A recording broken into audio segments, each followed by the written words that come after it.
while obviously you've been speaking rightly that we have to cut the import bill, but we've also seen criticism sometimes when the Supreme Court has clarified that.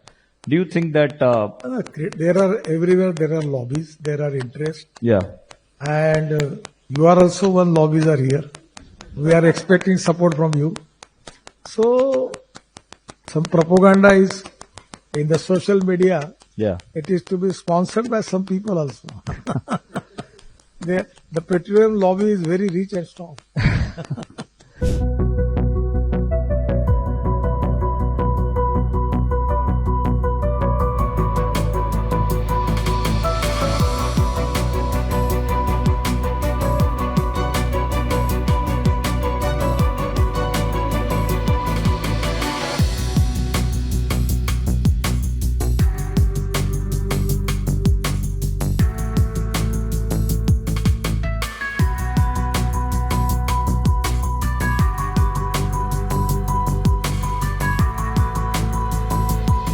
We have the import of 22 lakh crores. Is it not appropriate that we have to make India with our own strength and with own capabilities? Yes. That there should be no import. We can stand with our own strength. So what we are working, that we want to concentrate on alternative fuel, biofuel, hydrogen, electric.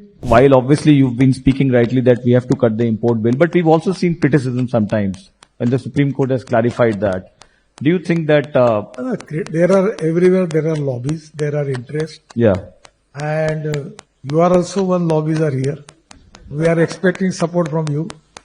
So some propaganda is in the social media. Yeah. It is to be sponsored by some people also.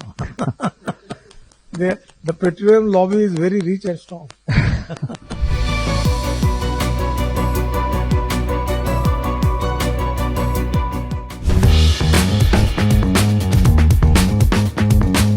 So you pull up at a petrol pump, fill like you always do, and bam! Your mileage drops, the engine feels off, and the internet is buzzing about something called E20. What is it? Why is everyone talking about it? And should you be worried? Today we break down India's new fuel revolution. The good, the bad, and the stuff no one's telling you. Here's the deal. India's government is rolling out E20 petrol across the country.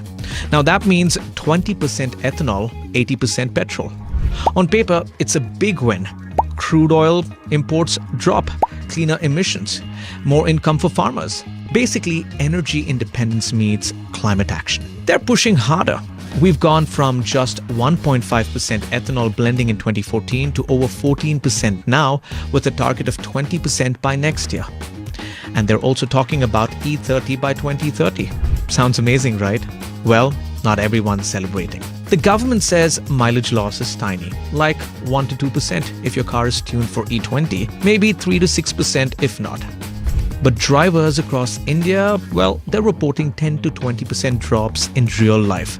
Like a Volkswagen Vento owner who went from 10 kilometers a liter to 6, or a Honda owner dropping from 12 to 8. Why? Ethanol has about a third less energy than petrol.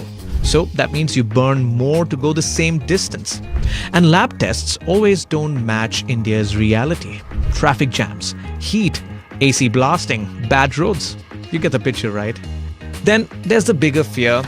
Is E20 safe for your engines? Ethanol loves water. It absorbs moisture, which can corrode metal tanks, wear out rubber hoses, and clog injectors.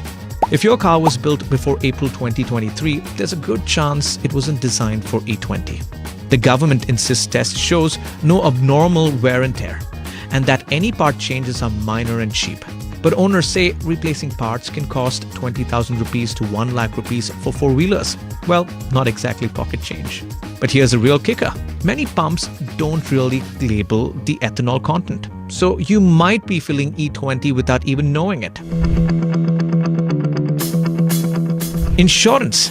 The government says no problem. Warranty, that's where it gets tricky. Some manufacturers say using fuel not in your owner's manual, like E20 for older models, can void coverage for certain parts. So now you're stuck in a weird spot. E20 is everywhere, but using it might affect your warranty if your car isn't officially E20 ready. Honda. All cars made in India since Jan 2009 are E20 compatible. Maruti, fully compliant from 2023 onwards. Older cars might need upgrade kits. Tata, Hyundai, Mahindra, new BS6 Phase 2 models are fine. Older, you'll need to check your manual.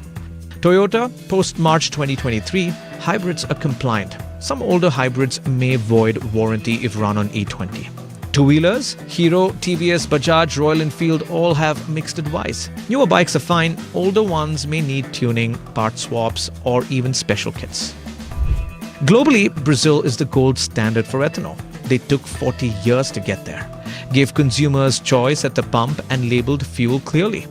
India, on the other hand, we've gone full speed, no pure petrol options in many places, little labeling, and a fleet where millions of vehicles weren't designed for E20.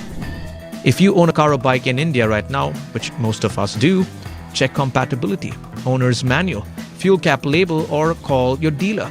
If it's older, service more often, watch for rough idling, replace worn hoses or gaskets early. If parking for long term, drain the tank to avoid water separation. Push for transparency.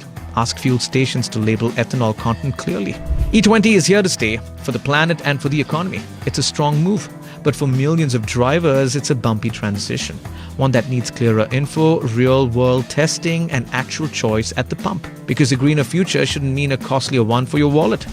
What's your E20 experience been like? Mileage drop, engine trouble, or smooth sailing? Drop your story in the comments. Let's get the real picture out there.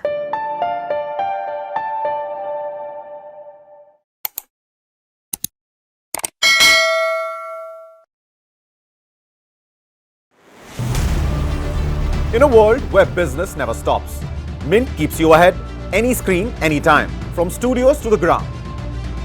Mint is doing brilliantly well. It's a well-read page, I would think. Mint breaks down business, leadership, and lifestyle, boldly, visually, and smartly.